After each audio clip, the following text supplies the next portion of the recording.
morning, students. How are you all? I hope you will be fine and safe at your home. Students, as you know, our chapter number 2 of history on the trail of the earliest people is going on. So, in the previous video, I have explained first topic of this chapter, the earliest people, why were they on the move?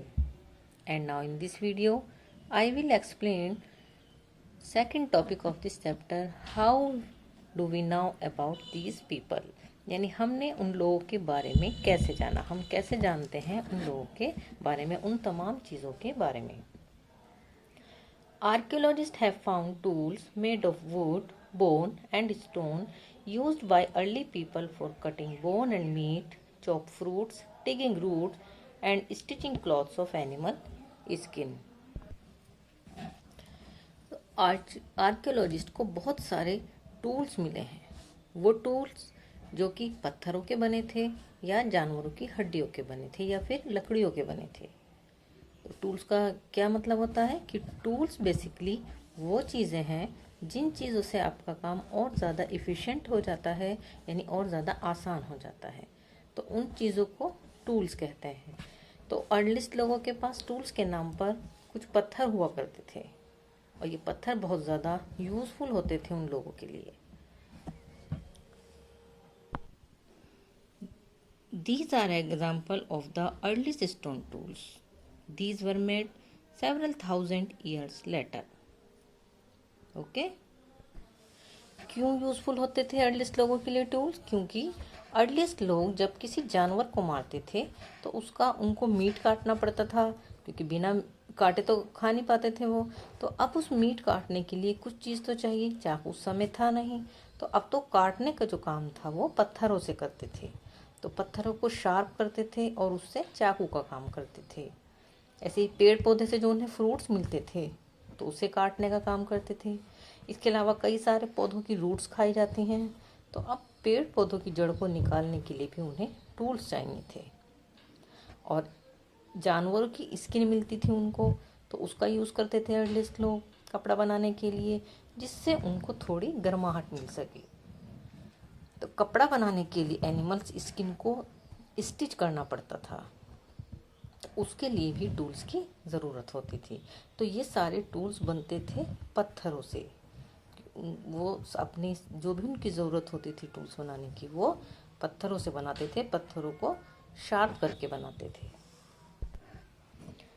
Some may have been attached to handles of bone or wood to make spear and arrow for hunting. और कई सारे पत्थरों को जो sharp नुकीले होते थे उनको लकड़ी के साथ लगाते थे वो. अब जैसे किसी पत्थर को लकड़ी के साथ लगा दिया आपने तो वो एक तरह का हथौड़ा बन जाता था, या फिर आप किसी पत्थर को स्ट्रेट लकड़ी के साथ लगा देते तो एक तरीके का ये एरो बन गया. तो अब किसी जानवर को मारने के लिए वो उसका यूज़ कर सकते थे. तो इस तरह से ये जो लोग थे वो पत्थरों का, हड्डियों का या लकड़ियों का यूज़ करके टूल्स बनाया करते थे.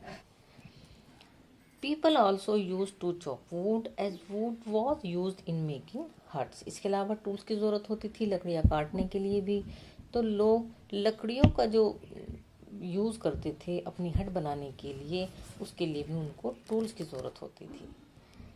People tried to find better quality stone.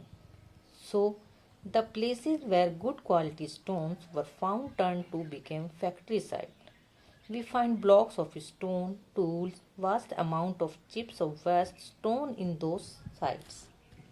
अब जैसे हमने देखा कि अर्लीस्ट लोगों के लिए पत्थर बहुत ज़रूरी चीज़ थी, तो पत्थर की जो क्वालिटी है वो भी बहुत ज़्यादा मैटर करती थी उन लोगों के लिए. कि अगर मान लीजिए कोई बहुत अच्छी क्वालिटी का पत्थर है और बहुत ज़्यादा अच्छी शेप बन सकती है, तो अगर कोई बहुत अच्छी क्वालिटी का पत्थर है तो उससे बहुत ज़्यादा अच्छी शेप बन सकती है.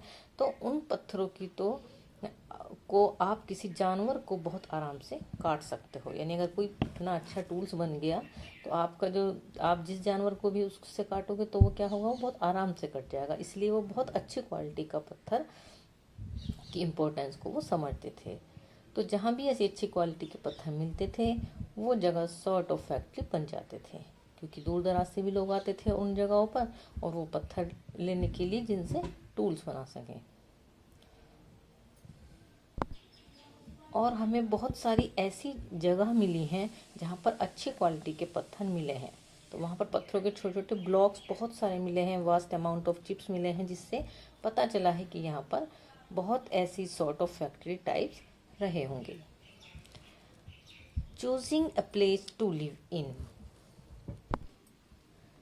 People lived in those sites for long, so they became habitation cum factory sites. Bhimbetka in Madhya Pradesh, they have caves and rock shelter. These caves provided shelter from rain, heat, and wind.